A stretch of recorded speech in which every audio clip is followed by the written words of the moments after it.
ನಮಸ್ಕಾರ, welcome to ಸುಬ್ಬುಸ್ kitchen. ಇಂದು ನಾವು tomato rice ಪೌಡರನ್ನು ಉಪಯೋಗಿಸಿಕೊಂಡು ಟೊಮೆಟೊ ಬಾತ್ ಮಾಡೋಣ. ಮೊದಲಿಗೆ ಒಂದು ಬಾಣಲೆಯನ್ನು ಬಿಸಿಗಿಟ್ಟು 3 ಚಮಚ ಎಣ್ಣೆಯನ್ನು ಹಾಕಿ ಅರ್ಧ ಚಮಚ ಸಾಸಿವೆಯನ್ನು ಹಾಕಿ ಸಾಸಿವೆ ಸಿಡಿದ ನಂತರ 2 ಈರುಳ್ಳಿಯನ್ನು ಹೆಚ್ಚಿಟ್ಟುಕೊಂಡು ಒಗ್ಗರಣೆಗೆ ಹಾಕೋಣ. ಈರುಳ್ಳಿ ಚೆನ್ನಾಗಿ ಫ್ರೈ ಆದ ನಂತರ 2 ಟೊಮೆಟೊವನ್ನು ತೊಳೆದು ಹೆಚ್ಚಿಟ್ಟುಕೊಂಡು ಸ್ವಲ್ಪ ಕೊತ್ತಂಬರಿ ಸೊಪ್ಪನ್ನು ತೊಳೆದು ಸಣ್ಣಗೆ ಹೆಚ್ಚಿಟ್ಟುಕೊಂಡು ಒಗ್ಗರಣೆಗೆ ಟೊಮ್ಯಾಟೊ ಮತ್ತು ಕೊತ್ತಂಬರಿ ಸೊಪ್ಪನ್ನು ಹಾಕಿ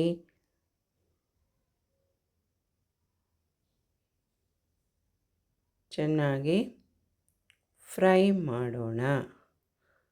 ಒಗ್ಗರಣೆ ಚೆನ್ನಾಗಿ ಫ್ರೈ ಆದ ನಂತರ ಅರ್ಧ ಚಮಚ ಅರಿಶಿನ ಪುಡಿಯನ್ನು ಹಾಕಿ ಚೆನ್ನಾಗಿ ಮಿಕ್ಸ್ ಮಾಡಿಕೊಳ್ಳೋಣ. ನಂತರ ರುಚಿಗೆ ತಕ್ಕಷ್ಟು ಉಪ್ಪನ್ನು ಹಾಕೋಣ. ಉಪ್ಪು ಹಾಕಿದ ನಂತರ ಟೊಮೆಟೊ ಚೆನ್ನಾಗಿ ಮೆತ್ತಗಾಗುತ್ತದೆ. ನಂತರ 1 ಲೋಟ ಅಕ್ಕಿಗೆ 2 ಲೋಟ ನೀರಿನಂತೆ ನೀರನ್ನು ಹಾಕಿ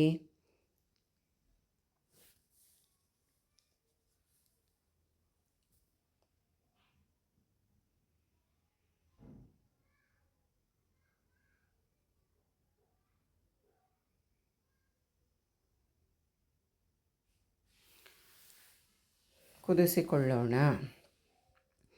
ನೀರು ಚೆನ್ನಾಗಿ ಕುದ್ದ ನಂತರ ಅದನ್ನು ಕುಕ್ಕರಿಗೆ ಟ್ರಾನ್ಸ್ಫರ್ ಮಾಡಿಕೊಂಡು ಟೊಮೆಟೊ ರೈಸ್ ಪೌಡರನ್ನು ಹಾಕಿ ಸ್ವಲ್ಪ ಕುದಿಸಿಕೊಂಡು ನಂತರ ತೊಳೆದಿಟ್ಟುಕೊಂಡ ಅಕ್ಕಿಯನ್ನು ಹಾಕೋಣ.